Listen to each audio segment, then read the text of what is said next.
Session 2. You ready for this one? Yes. This is a hard one. Maybe not then. I think, well, it's hard.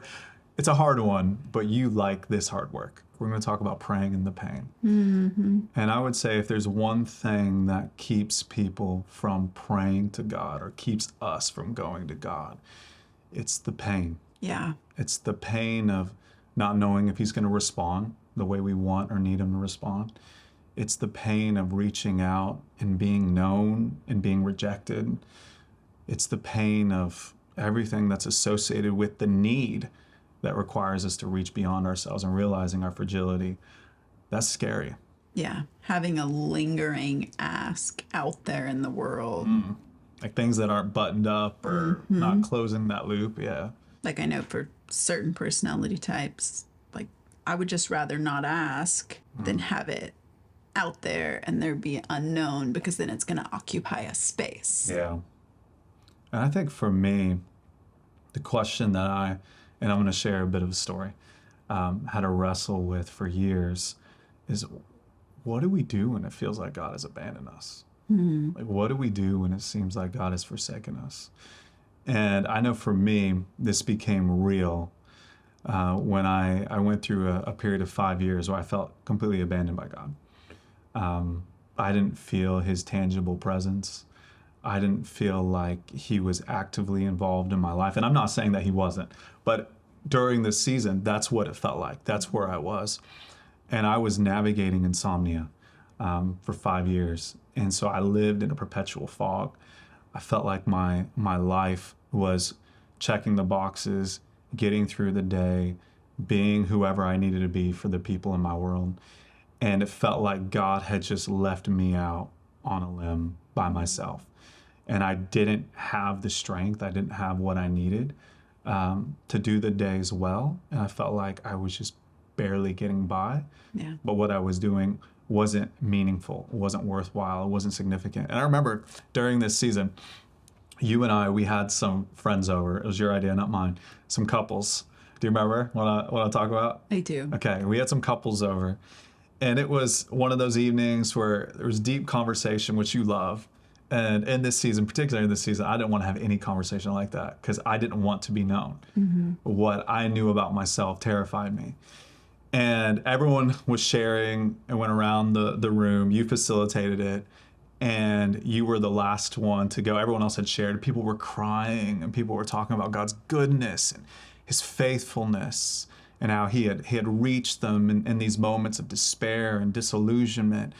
And it comes to me and you're kind of looking at me like, hey, come on, like we're hosting this, you need to share it. I'm like, I'm not sharing, I'm not saying anything. And it got kind of awkward there because I let it sit for a while. And then finally I was like, fine, I'll share. And I shared with the group. I just told them, I said, hey, I haven't felt God's tangible presence in years. I feel like I'm doing the right things. Again, I was making myself the hero of prayer. I feel like I'm doing the right things. I feel like I'm checking the boxes, but God's checked out. I feel like I'm praying and being faithful to my job, to my family, to my marriage, the way I'm supposed to be faithful to them. And yet God's not meeting me when I need him the most. I feel completely abandoned. And during this time with me navigating insomnia, I tried everything. I got very regimented at night. I would be like, Julie, I can't get out of bed to go check on the kids, because if I get out of bed, then the whole process, I have to restart my whole bedtime routine. It was really annoying. It was really annoying. It was very weird. Curtains had to be a certain way. Yeah. Slightly overlapped. Slightly. Yep. That's right. We don't even have curtains in our room anymore. I mean, it's just amazing what God has done. Curtains had to be a certain way. I would have to take certain things as far as pills and stuff at certain times leading to prayer. I wouldn't drink any water. I was off screens by either 7:30 or 8, which actually is a pretty good practice. Yeah. I would recommend that. Some of these were good practices, but taken to a control level. Take it, and you hit the nail on the head. I wanted control. I wanted control of my process. I wanted control of my pain. I wanted to know that I was going to be okay. I thought that peace was having all of the answers, and I wanted all the answers, and I was willing to trade sleep which is God's time. Even if you look at the way the day works in Jewish culture, the first movement of the day is actually night, and the night belongs to God. Wow. The night is a time of rest. The first movement of the day is actually a movement of surrender. It's a movement of rest. And then from that place of rest, we go and we work and we do the things that we need to do. Our energy from. We draw our energy Wow. from the rest. I kind of feel like we could just Sit with that. Yeah. I mean, it's could good. that be the next book? The night belongs to God. The night belongs to God. I actually was having a conversation with a friend recently, within the last couple of weeks, who's navigating insomnia. He's been navigating it for 3 years. And I shared that with him because that was a part of the revelation that set me free from insomnia. When I shared that with him, and what I told him, I said, hey, if the enemy, if the accuser is getting you up in the middle of the night, if you feel like you can't go to sleep, you have a prayer meeting. You could be like, this is God's time. This is God's space. So I'm not gonna work. If my thoughts go there, I'm gonna pull them back. I'm gonna recenter them. On praying, on asking God what He's speaking over me, what He sees me, all of those things. Listening to Scripture, I would start playing things, and it's a good thing I'm a deep sleeper. you are a very deep sleeper. I mean, I would get in and out of bed a lot. I would walk and I would pace out in the space just outside of our bedroom. Super young kids. We did. I was exhausted. We did, and for me, Julie, I wanted to control. And I thought that peace was having all the answers. I didn't realize that peace is actually living in tune with the one who is the answer. And that's actually a really great way to understand prayer. Context? I am going to, as to why I was there. Yeah. So I had been asked to take on responsibility at Messenger, the organization that I was leading. Suddenly, and in a way that was very disruptive. There was a transition that was very difficult.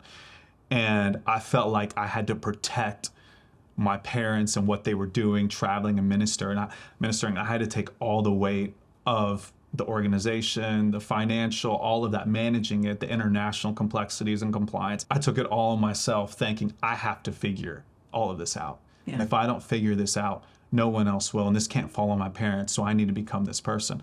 Well, I was also navigating small kids and everything that goes with that too.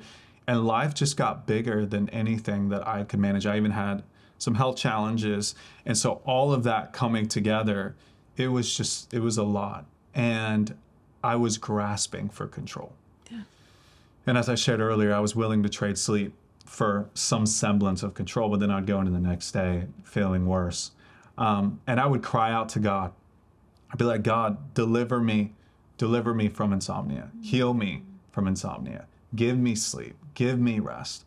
And the truth is, though, I wanted freedom from that because I wanted to do things the way that I wanted to do them. Yeah. I wanted God to give me what I thought I needed because I wanted to be God in my life. It's almost like I was telling God, hey, God, heal me, restore me, give me the answers that I seek, and then get out of my way so I don't have to be dependent on you. Yeah, energize my batteries and then let me go. And then let me go. Let me run. Let me do what I need to do. And Julie, I realized in that season that God has a way of not delivering us from a thing. You know where I'm going with this. I love this. God has a way of not delivering us from a thing when He knows that that thing will ultimately deliver us to Him.